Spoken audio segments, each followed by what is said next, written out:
Hello and welcome to a new episode of Magic the Opening. In this episode, I'm going to be opening up the Magic the Gathering Duel deck, Sorin versus Tibalt. In this deck, it's going to be a white and black deck, which is Sorin, versus a black and red deck, Tibalt. So, let's get going.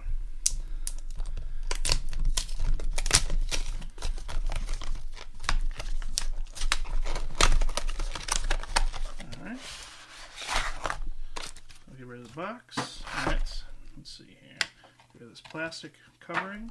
The Planeswalkers Sorin and Tibalt are not in the bag, or in packaging, or the plastic wrap, so they're just sitting loose. So we'll set these on both sides like so. And we'll take out the decks. Some more plastic. What's really nice, I like about the Duel decks, is that they have the boxes included, so you can just fold these and you can keep each deck in its corresponding box. So that's a big plus. I always like when they give the boxes. You can never have too many boxes. But we'll just set these off to the side for now.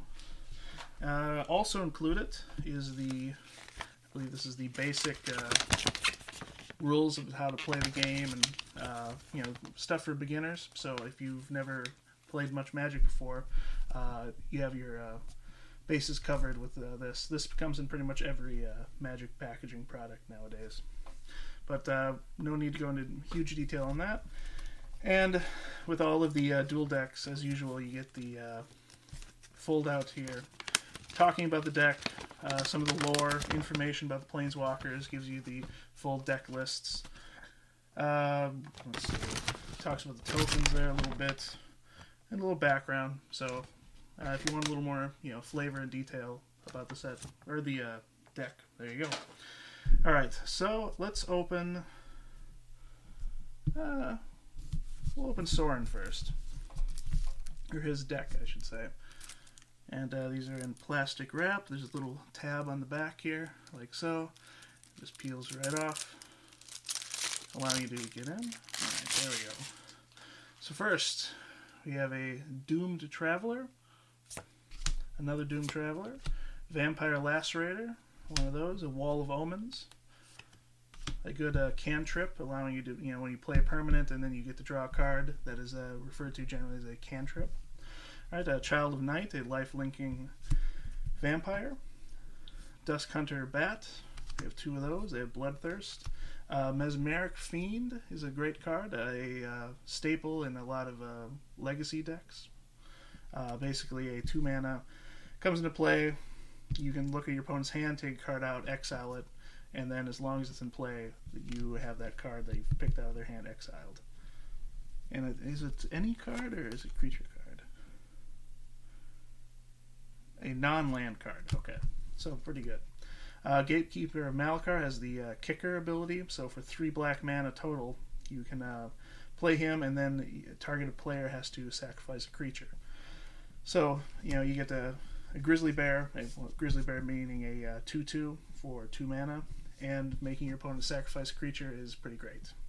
Alright, we get Twilight Drover. I'm not very familiar with this one. I think it was in the last Ravnica. White Spirit. So, alright, Blood Rage Vampire, just another Bloodthirst creature.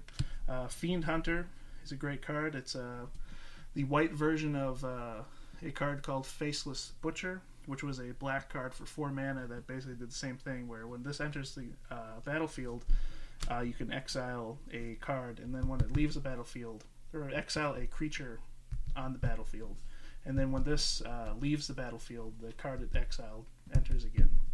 So you can pull off tricks by exiling one of your own creatures to protect it, or make it bouncing this back and then making it come back for it to enter the battlefield ability, something like that. Vampire Nighthawk is a really great card. 3 mana for a 2/3 flying death touch and lifelink. Very efficient.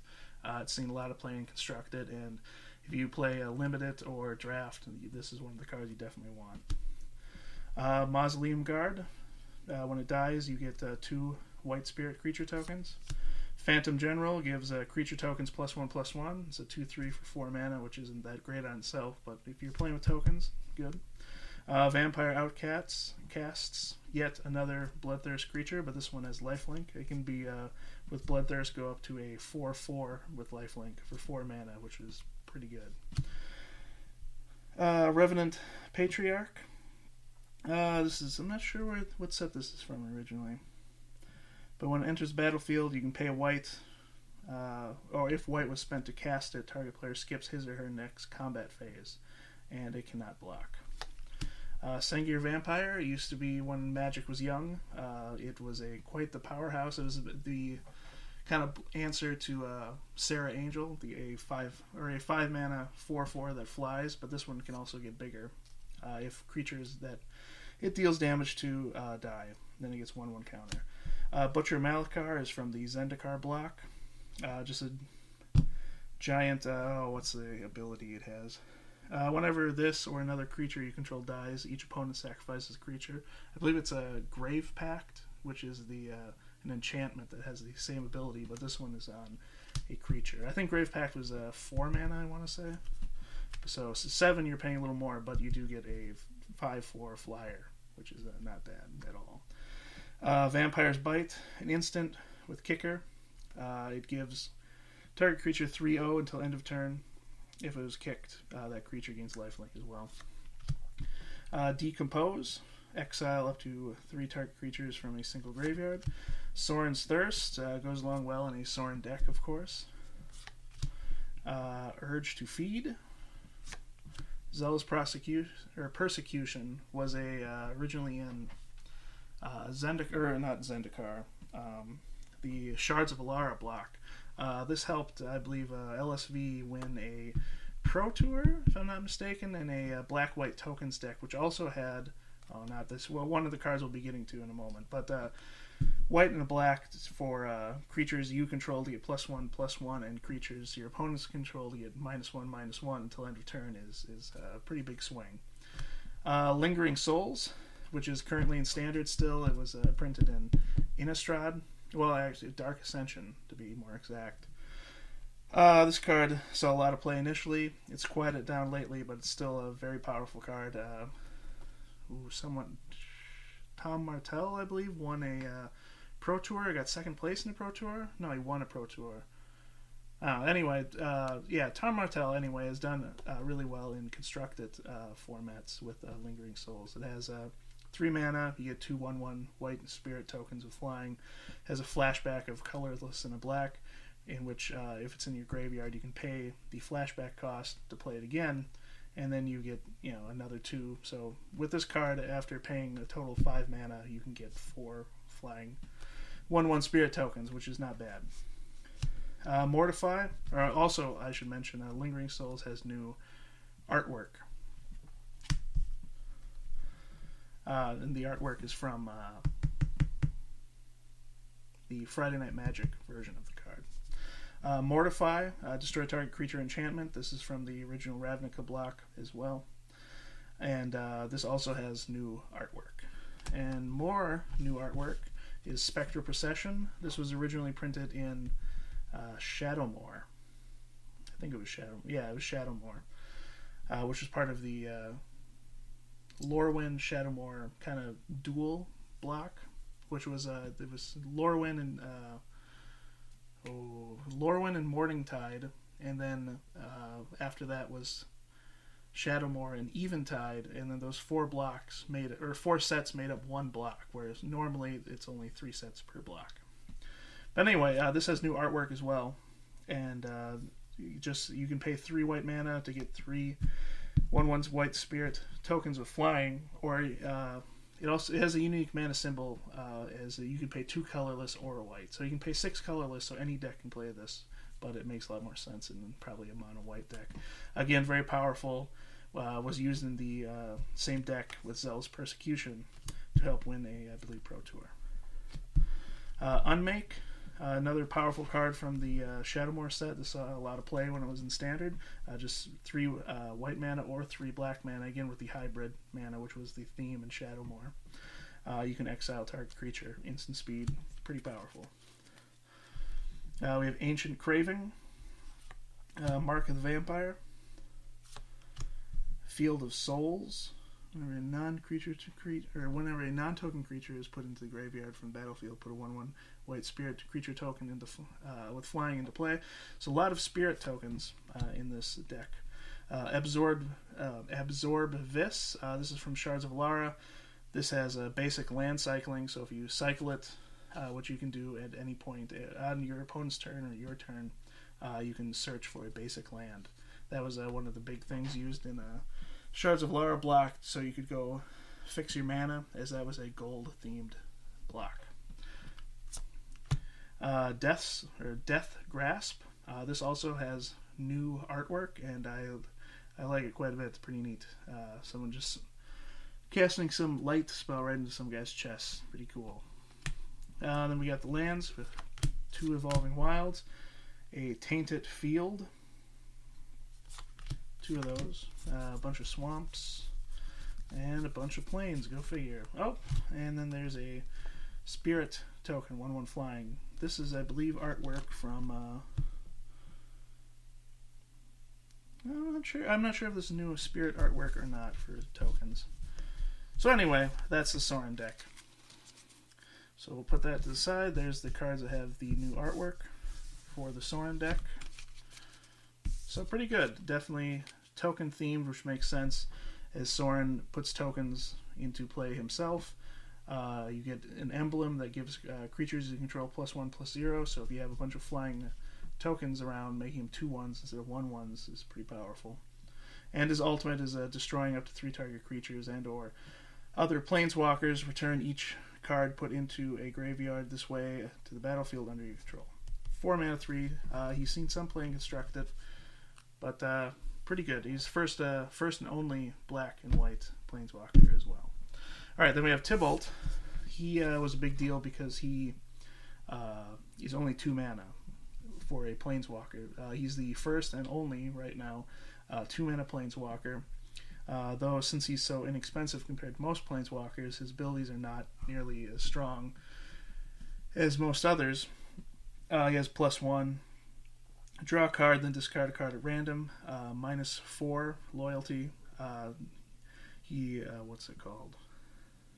Tibalt deals damage equal to the number of cards in target player's hand. That's a card. I forget. It was 4 mana. I forget what it was called at the moment, unfortunately. And -6 loyalty. Gain control of all creatures until end of turn. Untap them, and they gain haste until end of turn. Again, another card that costs, I believe, 8 or 9 mana, and I forgot the name of it again as well. Anyway, there's Tibalt. We're going to look at his deck here. All right. For the plastic tab on the back here again. All right. We have that off. Alright, so first we have Goblin Arsonist. He's kind of a fixed version of Mog Fanatic. When he dies, you may deal 1 damage to target creature or player. Scorched Rusalka. Reassembling Skeleton. We have 2 Ashmouth Hounds. Hellspark Elemental is from the Alara block. Has Unearth, which is you pay 2 mana, and it can return out of your graveyard into play with haste until end of turn. Then at the end of turn you have to put it back or exile it, so it's not in your graveyard anymore. But 2 of those. This was a card that saw a lot of play in Constructed when it was in Standard Constructed, and it's seen some play in Vintage and Modern decks as well. Mostly, of course, mono red burn decks. Vithian Stinger. This has Unearth as well. Here's another Unearth under there. This is from Shards of Alara, and again, since it has Unearth, it was from Shards of Alara again. This saw a little Shambling Remains. It's a 3 mana 4/3. It can't block. That's the trade-off since it's such a large body for such a little mana. But this card saw a little bit of play in Standard Constructed when it was in the Standard at the time as well. We have Cole Stoker. When he enters the battlefield, you may cast it, or if you cast it from your hand, you may add 3 red mana to your mana pool. So for 4 mana, or it's a hill giant, it's 4 mana for 3/3, and yeah, so you can string that together with some other creatures that way. Lavaborn Muse, Mad Prophet, which was the start of the red getting more of the discard draw card mechanic, or looting mechanic, except it's kind of the opposite, as you're discarding and then drawing rather than drawing and then discarding, which is what blue does. We have Hell Rider. This is still in standard. This was printed in Innistrad, and it's a pretty powerful card. A lot of mono red decks have it, as well as some other token decks. And 4 mana for 3/3 with haste is not too bad to begin with, but dealing 1 damage to defending player for each creature that you have that's attacking is pretty strong. So it can really just come out of nowhere and just hit you for a lot of damage. Scourge Stag Cultist. It's red, tap, sacrifice a creature, and deals 2 damage to target creature or player. Not bad. Corpse Connoisseur has another Unearth. When it enters the battlefield, you can search your library, find a creature, put it into your graveyard. Preferably, maybe you can go find some unearthed creatures with it, and then unearth them later. Scourge Devil, another Unearth. Lots of Unearth in this one. Gang of Devils. This is from the Innistrad set or block. Bump in the Night has seen a little bit of play in some constructed, not much though. But for 1 black mana, target opponent loses 3 life, so it's sort of a sorcery speed lightning bolt almost. But well, it's more of a lava spike, I should say. And then it has a flashback of 6, so you can hit or make them lose another 3 life. So not bad. Blazing Salvo. Faithless Looting, more of the looting mechanic, but for red. Flame Slash, 4 damage to target creature for 1 red mana, not bad. Geist Flame saw a little bit of play in standard constructed. It's still in standard at the moment, it's from Innistrad. Pyroclasm used to be a staple of the core sets, but it hasn't been getting printed for the last few years. But 2 mana to deal 2 damage to all creatures is very powerful. Recoup. This is another flashback. This is not from the Innistrad block, though. It's from, I don't remember what set it was originally printed in, but one of the in the original set that had flashback that introduced it. Terminate. This is the artwork from when it was reprinted in Shards of Alara block, and it saw a lot of constructed play back when it was in Alara was in standard, and it was also printed in Invasion or no. Older set that was printed and saw a lot of play back then too. But just 2 mana, destroy a target creature. Can't be regenerated, so pretty good. Strangling Soot, another card of flash, lots of flashback. Alright, then we have Browbeat. There's 2 of those. This has new artwork featuring Tibalt, so I'll probably pop up on there the original artwork on the screen. Breaking Point. Sulfuric Vortex is a card that still sees play, at least in sideboards, more in a Legacy. 2 damage at the beginning of each player's upkeep, deals 2 damage to that player. If that player would gain life, that player gains no life instead. So it slowly grinds you down. Blightning, this is new artwork. This was originally printed in Shards of Alara, so there's quite a few Shards of Alara cards in these 2 sets, or 2 decks. But brand new artwork here, and I believe that looks like Tibalt in the background.